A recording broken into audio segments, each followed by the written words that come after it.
학습지 24쪽을 펼쳐보시면 오늘은 60갑자로 근대사 정리하기 요걸 할 거예요. 혹시 학습지가 없는 사람 손 들어보세요.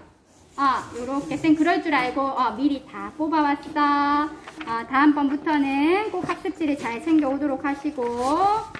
자, 네. 필기 여기다 해가지고 여러분 학습지에다 붙이면 됩니다. 사이즈가 딱 학습지 사이즈예요. 자, 그러면 학습지 없는 사람 없지? 예. 자, 그러면 지금부터 요 60갑자로 근대사 정리하기 해볼 건데요. 이거는 선생님이 초창기에 교직에 이제 활동 시작할 때 선생님 초창기에 만든 학습지거든요. 이걸 어떻게 만들게 됐냐면 학생들이 선생님 가부개혁의 가부가 무슨 뜻이에요? 의미개혁의 의미가 무슨 뜻이에요? 이런 거를 하도 많이 물어보니까 이 아이들한테 60갑자가 뭔지를 가르쳐야 되겠다. 그래야지 근대사가 조금 이해가 쉽겠네 해가지고 선생님이 제작한 학습지입니다. 그래서 이거 여러분 이미 중학교 한문 시간에 배웠을 거예요. 그쵸? 옛날 사람들은 지금은 우리 2022년이라고 하는 달력을 쓰지만 그거는 사실 예수 탄생을 기준으로 해서 달력을 쓰는 거거든. 그럼 우리나라 예수가 전해진 게 여러분 예수라고 하는 존재를 어느 시대 우리 학습할 때 들어봤어요? 고려시대 때 들었니? 예수, 하느님, 천주교. 조선시대 되어서야 들었잖아. 그치? 그러니까 그 전까지 이런 서양의 달력을 쓰는 것이 아니라 그러니까 예수 탄생 기준으로 된 달력을 쓰는 것이 아니라 이런 천간과 지지를 조합한 이런 거를 가지고 이제 연도를 표현을 했어요. 그래서 10개의 천간과 12개의 지지로 되어 있는데 이거 여러분 중학교 한문 시간 뒤 배웠다고 하니까 딴방 가서 해보니까 굉장히 잘하던데요? 한번 해볼까요? 자, 갑을 다음에 뭐 적어야 되지? 갑을 정, 그 다음 무기, 경신, 인계 요렇게 10개가 천간이고요. 지지는 12간지 12띠를 말합니다. 그래서 자축, 인묘, 진사, 오미, 그렇지 요렇게 됩니다. 한번 띠도 한번 우리가 기록을 한번 해볼까요? 자는 무슨 띠일까요? 쥐띠. 소는 소띠. 이는 지금 여러분 이민년이잖아. 지금 검은 호랑이 띠다 이렇게 이야기 보통 많이 하죠? 그래서 이는 호랑이인데 소를 한 글자로 검이라고 적을게. 그 다음에 내년에는 개묘년이 되기 때문에 토끼띠야 토끼띠. 해마다 인 해마다 해가 바뀌면 왜 그 해를 나타내는 동물들 가지고 뭐 이렇게 시그니처 동물 가지고 많이 만들잖아요. 그러니까 올해는 호랑이거든요. 내년엔 토끼가 될 거예요. 그 다음에 쥐는 용이고요. 하는 뱀, 오는 말, 이는 양. 그 다음에 시는 원숭이, 유는 닭, 술은 개, 해는 돼지. 여러분이 닭띠라던데? 네, 그래서 여러분은 무슨 유해에 태어났겠죠, 그쵸? 네, 그래서 이 천간과 지지를 조합해가지고 연도 표현을 이제 많이 합니다. 그럼 여기까지 썼죠? 천간과 지지. 그럼 이제 이거를 조합을 한번 해보자고요. 우리가 조합을 한번 해봅시다. 자, 여기 이렇게 천간 10개랑 지지 12개를 조합해가지고 60판이 있어요. 60판이. 자, 왜 60판이냐면 갑자년에 태어난 사람이 60년을 살잖아? 그러면 다시 갑자년이 돌아와요. 그래서 60살이 살면 이 갑자를 한번 다 돌았다 그래가지고 잔치를 하면 돼. 60살이 되면. 환갑잔치 하죠, 그쵸? 그러니까 예전에 환갑잔치를 했다는 거 60살까지 사는 사람이 그만큼 이했다는 뜻이겠지, 그치? 그렇잖아. 요즘에 근데 환갑잔치 잘 안 하잖아요. 맞아요. 왜 요즘엔 기대 수명이 80세, 100세 이렇게 되기 때문에 요즘에는 정년도 보면 65세, 뭐 63세 이렇잖아. 그러니까 요즘에는 이 환갑잔치 안 하고 오히려 7순, 70이 됐을 때 7순이나 고희영 이런 거 많이 하고 아니면 8순 잔치하고 그렇게 많이 하죠. 어쨌든 이 환갑이라고 하는 건 갑자를 한 바퀴 돌아서 그런 환갑잔치를 하는 거다. 센스 있는 친구들이 이 표를 채우는 방법을 쫙 들여다보면 알 것 같은데? 쭉쭉, 그쵸? 같은 세로줄에는 같은 천간이 들어갑니다, 여러분. 자, 같은 세로줄에는 같은 천간이 들어가요. 여러분, 이거는 칠판 보고 베껴 적는 거 아니고요. 여러분들이 원리를 터득을 하셔야 돼요. 같은 세로줄에는 같은 천간이 들어간다. 그렇게 해가지고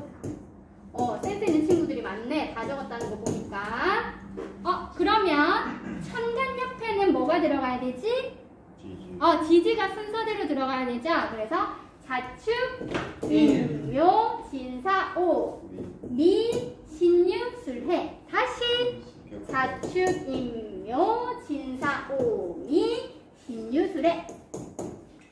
다시 진사, 오미. 오미. 신유술의 자축, 임묘, 진사, 오미. 그렇지. 신유술해. 술미. 그 다음에 이것도 진사, 오미 해가지고 이런 식으로 적힌다는 거죠. 빈칸 채우는 원리 알았나요? 자, 그래서 이 빈칸에 선생님이 혹시나 여러분이 틀릴까봐 여기 아주 친절하게 선생님 다 기록해놨어요. 여기 다 기록해놨죠, 그쵸? 여기 다 기록을 해놨습니다. 요거를 확인하시면 되고요.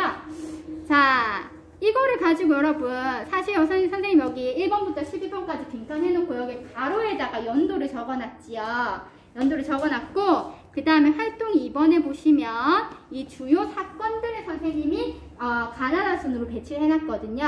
그래서 여러분들은 이 주요 사건을 이 갑자랑 연관되는 데다가 적으시면 되는데, 적기 전에 선생님이 연도를 파악하는 거를 한번 알려주고 지나가도록 하겠습니다.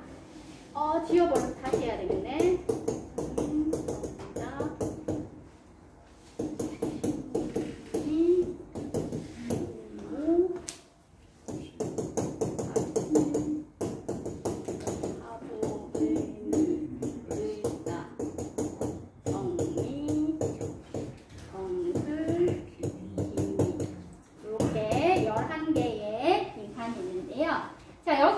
기준점이 되는 사건 연도만 여러분이 하나만 암기를 하셔야 돼요. 다 암기를 하시는 게 아니고요. 기준점이 되는 사건 하나. 자, 그럼 기준점이 되는 사건은 어디를 찝을 거냐면 병자를 찝을 거예요. 여기 병자하면 기억나는 역사적 사건 뭐 있어요? 병자호란. 병자호란 있죠. 그 병자호란은 조선시대에 있었던 것이고, 지금 이 병자는 근대사의 주요 사건 중에 뭘 할 거냐면, 거기 활동 2번에 병자 들어가는 글자 뭐 있니? 병자수호조교. 병자수호조교. 다른 말로는 조일수호조교. 또 다른 말로는 강화도조약이라고 하거든. 이 병자년에 조선하고 일본이 서로를 수호하는 조약을 맺었어. 어디서? 강화도에서. 그래서 강화도조약이라고 하는 거거든. 이 조약을 통해서 우리 조선은 개항이라는 걸 하게 됐어. 항구를 열게 됐다 이 말이지. 그래서 이 개항을 한 여기를 기준점으로 삼아요. 1876 외우기 쉽지? 1876 요거를 기점으로 삼으세요. 1876. 자, 이렇게 하고 산수 들어갑니다. 산수. 자, 병인년은 병자보다 10칸 앞에 있지요. 그럼 마이너스 10을 해봅시다. 1866. 그렇죠. 1866이죠. 쌤이 편의를 위해서 앞에 두 글자는 뺄게요. 66이죠. 자, 그러면 신민은 병인에서 5칸 더 갔잖아. 플러스 5를 해볼까? 1871. 7일이죠. 7일. 자, 이모는 10칸 더 가고 1칸 더 갔네. 82. 자, 갑씨는 2칸 더 갔네. 84. 가보는 10칸 더 갔네. 94. 의미는 1칸 더 갔어요. 95. 을사는 10칸 더 갔네요. 1905. 정미는 2칸 더 갔어요. 07. 병수는 3칸 더 갔어요. 10. 기미는 9칸 더 갔네요. 19. 요렇게. 그럼 얘들아, 1876을 기준해서 60가짜리 표가 딱 보면 앞뒤로 연도는 되지. 그죠? 그래서 여러분한테 이 사건이 몇 년도에 일어났냐 이런 거 물어보는 거 안 해. 근데 뭐 알아야 돼? 인과관계는 알아야 돼. 그래서 병자수호조교, 강화도조약 이걸 기점으로 앞에 일어난 일, 뒤에 일어난 일 이렇게 구분을 하시면 좋을 것 같아요. 알겠죠? 너무 연도 외우는데 매몰되지 마세요. 예. 자, 그러면 활동 2번으로 가서 자, 우리 같이 여기 들어가는 주요 사건들 정리해봐요. 자, 일단 병인이라고 하는 글자가 들어간 주요 사건들 뭐가 있죠? 병인박해. 그렇지. 병인박해, 병인양묘 있죠. 그럼 병인박해하고 병인양묘 씁니다. 선생님, 박해가 뭐예요? 얘들아, 박해하면 뭐가 떠올라? 떠오르지. 누구냐를 억누르고 못하게 하고 그런 게 떠오르잖아요. 여기 박해를 받는 대상은 천주교 신자들입니다. 조선시대 천주교 믿는 사람들이 굉장히 박해를 많이 했어. 심지어 목숨을 잃기도 했어. 그래서 그 중에 프랑스에서 온 선교사 5명이 처형되는 사건이 병인박해거든. 그래서 프랑스 천주교 신부 5명이 처형된 사건을 계기로 해가지고 프랑스가 쳐들어온 사건이 병인 양요예요. 양요라는 건 서양 세력이 소란을 피운다는 뜻이거든요. 이때 말하는 서양 세력이 어느 나라라고요? 프랑스. 그래서 병인 양요는 프랑스가 병인박해를 구실로 해가지고 우리나라에 쳐들어온 사건, 그게 병인 양요예요. 밑에 신미 볼까요? 신미는 또 무슨 사건하고 연결되지? 신미양. 신미양요. 네, 신미양요 여기 맞춰서 적어주자. 신미양요. 자, 역시나 양요라고 하는 게 있으니까 서양 세력이 소란을 피운 거다, 그치? 이때 서양 세력은 미국. 그렇지, 미국이야. 미국. 여기 신미에서 미를 연상하세요. 미국입니다. 자, 미국이고. 그러면 신미양요는 뭐 때문에 일어났을까? 이게 궁금하잖아, 그치? 자, 그래서 그거는 어디 가서 확인할 수 있냐면 교과서 있는 사람은 교과서 90페이지 한번 펼쳐볼까요? 자, 교과서 90페이지 한번 보시면 교과서 90페이지 한번 보시면 이런 식으로 지금 도표가 이렇게 있어요. 교과서 없으신 분은 선생님 앞에 띄워놓은 거 보고.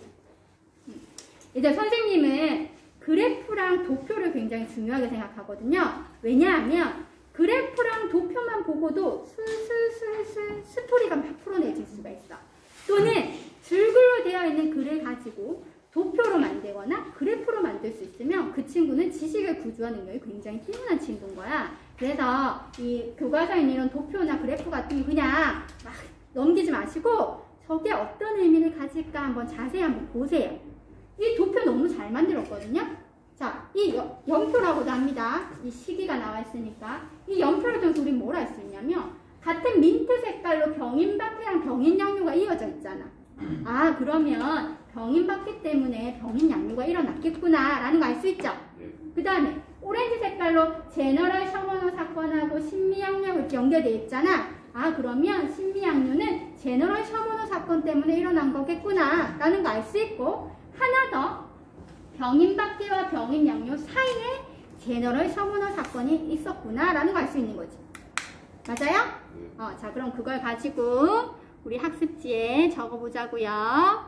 학습지에 적으실 때는 병인박해하고 병인양요 사이에 제너럴 셔먼호 사건 적어줍시다. 이 제너럴 셔먼호 사건이 신미양요의 원인이 됩니다. 그럼 제너럴 셔먼호는 어느 나라에 되겠어요? 미국을 되죠. 보통은 서양 세력이 어디를 많이 들어오냐면 강화도를 통해 가지고 한강을 거쳐서 한성으로 들어가려고 강화도를 많이 들어오거든. 그런데 제너럴 셔먼호는 강화도로 온 게 아니고요. 평양에 있는 강을 거슬러 올라갔어. 왜 평양에 무슨 강이 있는지 아니? 대동강이 있어. 평양에 대동강을 거슬러 올라간 거야. 그래서 평양에 대동강을 이 제너럴 셔먼호 배가 거슬러 올라가니까 이상하게 생긴 배가 오니까 거기 평양 국민들이 너무 놀랬을 거 아니에요. 그래서 통상 수교하자라고 얘네들 요구하니까 안 한다고 물러가라 그랬거든. 안 물러간 거지. 그래서 그 평양 국민들하고 그 당시에 박규수라고 하는 사람이 합심이 돼가지고 이 제너럴 셔먼호를 폭침시켰어. 그래서 그것 때문에 일어난 게 신미양요야. 그럼 박규수에서 많이 들어본 것 같지 않아? 박규수. 박규수는 국가파였던 박지원의 손자야. 그래서 평양, 대동강, 박규수 요런 키워드들이 다 조합해지면 제너럴 셔먼호 사건이라는 게 연상이 돼야 되고, 이 제너럴 셔먼호 사건 때문에 미국이 강화도로 쳐들어온 사건이 신미양요. 여기까지 됐나요? 자, 그러면 이 1번, 2번 병인, 신미는 둘 다 양요가 있었잖아요. 그래서 이 두 개를 묶어가지고요 17이라고 씁니다. 17이라고 쓰시고, 자, 선생님 여기 학습지에 이렇게 목차가 있는데 17차시 제목이 있어요. 17차시. 17차시 제목이 뭐냐 하면 흥선대원군의 개혁 정치와 통상수교 거부 정책이라고 되어 있거든요. 그래서 이 흥선대원군의 개혁 정치와 통상수교 거부 정책은 이 병인, 신민혁 이때를 중심으로 해가지고 나타나요. 두 번의 양료를 거치잖아요. 그래서 흥선대원군이 이때 어떤 결정을 하냐면 통상수교를 거부하는 결정을 하는 거죠. 그래서 상징적인 비석을 곳곳에 세웠어요. 척화비라고 하는 비석을 세웠습니다. 자, 그런데 1876년 1876 이때 아까 선생님이 병자 수호조규, 다른 말로는 조일 수호조규, 또 다른 말로는 가하도 조약이라고 한다 그랬는데 이 1876년에 병자 수호조규를 맺을 당시는 흥선대원군이 더 이상 정치를 하는 것이 아니고, 흥선대원군 원래 왕이 아니잖아, 그치? 고종이 너무 어렵기 때문에 대신 정치를 해줬는데 이제 고종이 다 컸어. 그래서 고종이 직접 정치를 하게 되는데 고종은 아버지와는 다른 정책을 하게 되는 거지. 그래서 이 강화도 조약으로 인해 우리는 뭘 하게 되냐면 항구를 열게 됩니다. 더 이상 통상수교를 거부하는 것이 아니라 통상수교를 하는 거예요. 통상수교를 하기 위해서 항구를 연 거죠. 이때도 역시나 일본이 배를 몰고 와가지고 통상수교 하자라고 요구를 하거든요. 그때 배 이름이 뭐냐 하면 운요호라고 하는 배입니다. 운요호. 그래서 이 부분은 18차 시에서 학습할 거예요. 자, 그럼 18차 시의 제목이 뭐냐? 18차 시의 제목은 개항과 불평등 조약 체제라고 되어 있죠. 그러면 우리가 맺은 이 강화도 조약이 평등 조약이라는 거야, 불평등 조약이라는 거야? 불평등 조약이라는 거지. 왜 불평등한지는 18차 시 할 때 학습해 보도록 합시다. 자, 그러면 이제 강화도 조약을 맺어서 항구를 열었잖아요, 그쵸? 그럼 항구로 지금 다른 나라의 문물들이 막 쏟아져 들어올 거 아니에요? 그걸 바탕으로 이제 개화 정책을 추진을 해야 되거든요. 그 개화 정책을 추진하는 과정에서 나타난 두 사건, 동그라미 4번, 5번 묶어서 19차 시에서 학습할 겁니다. 19차 시의 제목이 뭐냐 하면 19차 시의 제목이 개화정책의 추진과 반발, 이모군란과 갑신정변 이렇게 되어 있어요. 개화정책을 추진하는 과정에서 나타난 이모군란과 갑신정변.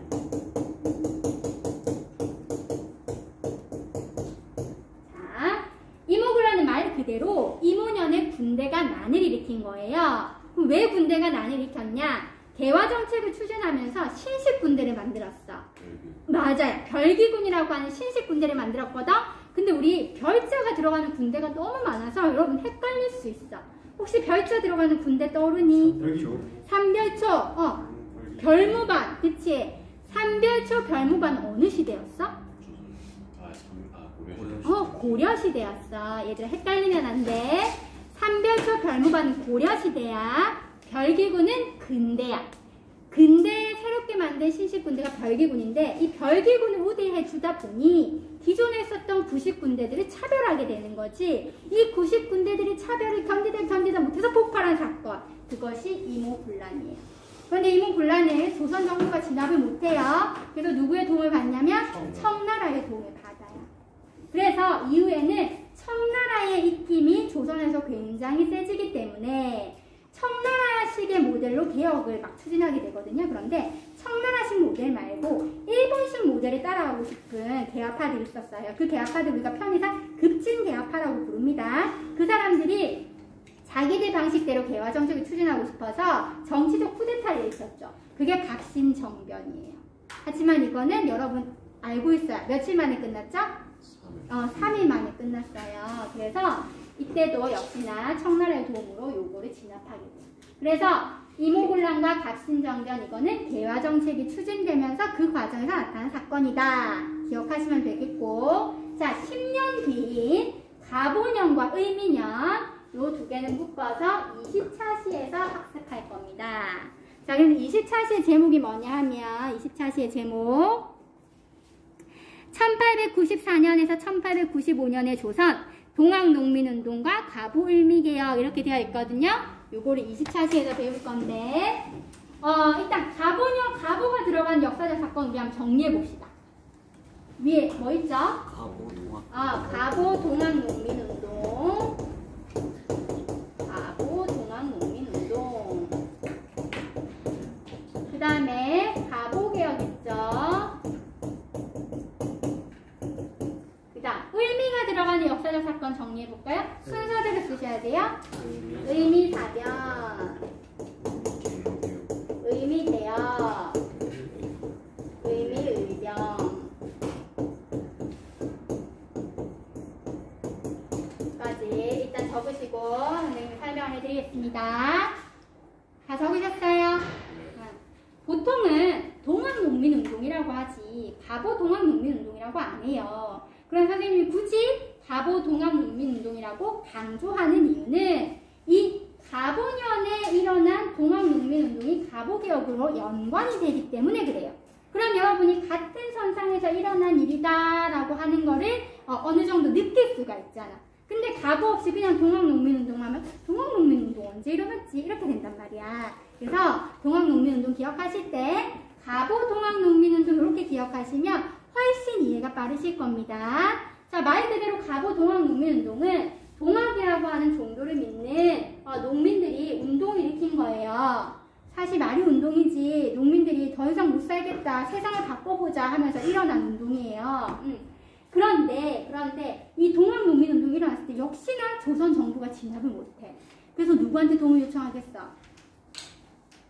아까 이모그랑 갑신정변 했을 때 누구한테 도움 요청했어? 청나라한테 도움 요청했잖아요. 이때도 청나라한테 도움을 요청하는데 이때는 청나라만 오는 것이 아니라 일본도 같이 와요. 그러다 보니까 청나라 군대, 일본 군대 동시에 있으니까 전쟁이 일어날 수도 있는 거잖아. 그래서 정부가 급하게 전주하약에 맺어가지고 이 동학농민운동 이렇게 마무리를 하려고 했거든?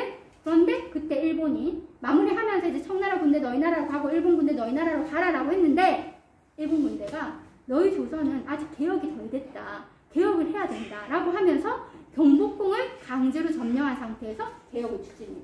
그게 가보개혁이에요. 그러고 나서 바로 일본의 선제 공격으로 청일 전쟁도 일어나요.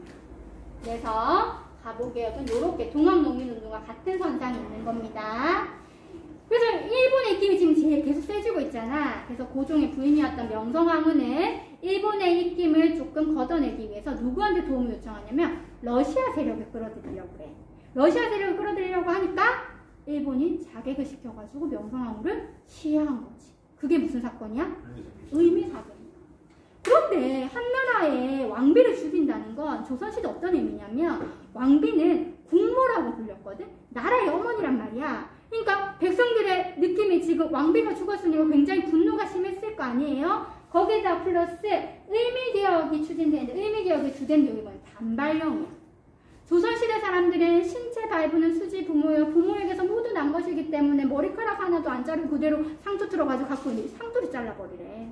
그러니까 사람들이 얼마나 반발이 심하겠어. 그래서 의미사변과 의미개혁의 단발령이 분수령이 되어서 자발적으로 군대가 일어납니다. 그게 의미의병이에요.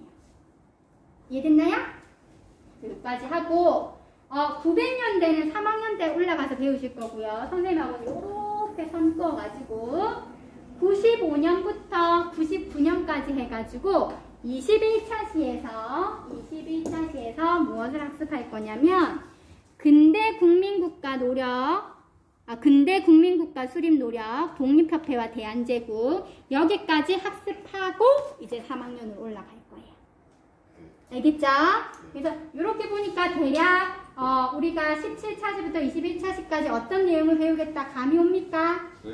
자, 그럼 밑에 거는 선생님하고 학습은 안 하지만 그래도 60갑자 있으니까 같이 한번 해보자. 자, 을사는 뭐 적어야 되지? 을사조약. 을사조약은 요즘에는 을사조약의 강제성을 좀 부각시키기 위해서 을사조약이라고 안 하고 을사늑약이라고도 합니다. 이 을사늑약으로 인해서 우리나라는 외교권이 박탈됐어요. 그래서 이 외교권이 박탈되니까 또 그냥 있을 수 없잖아. 그래서 자발적으로 의병이 일어났죠. 그게 을사의병이에요. 아까는 무슨 의병이었는데? 의미의병이었지. 자, 그래서 이 외교권이 박탈당하고 나서 고종은 해외에 특사를 파견하는 등 외교권을 되찾으려고 노력을 많이 했어요. 하지만 결과적으로는 일본이 고종을 왕자를 이제 강제로 끌어내려요. 그러고 나서 추진한 조약이 정미칠조약이에요. 이 정미칠조약의 주요 내용은 군대를 해산하는 거예요. 그래서 이 해산된 군인이 합류해가지고 무슨 의병이 나타나냐면 정밀의병이 나타나요. 그래서 근대사에서 의병이 3번 일어나거든요. 이 3번이 어떤 원인 때문에 일어났는지를 여러분이 잘 기억을 해주시면 좋겠습니다. 그 다음 경술련에는 나라의 치욕스러운 사건, 우리나라가 국권이 빼앗깁니다. 1910년에 빼앗겨서 언제 되찾아오나요? 언제 되찾아와요? 1945년에 되찾아오죠. 그래서 우리나라는 약 35년간 일본의 식민지를 겪었어요. 그래서 그 시기를 일본 제국주의가 강제로 점령한 시기라고 해서 일제강점기라고 합니다. 일제강점기. 일제강점기를 겪으면서 우리가 가만히 있었던 건 아니야. 우리가 스스로 독립하려고 대한독립만세를 외쳤지. 그게 언제냐면 1919년에 기미 독립선언, 다른 말로는 3.1운동이라고도 합니다.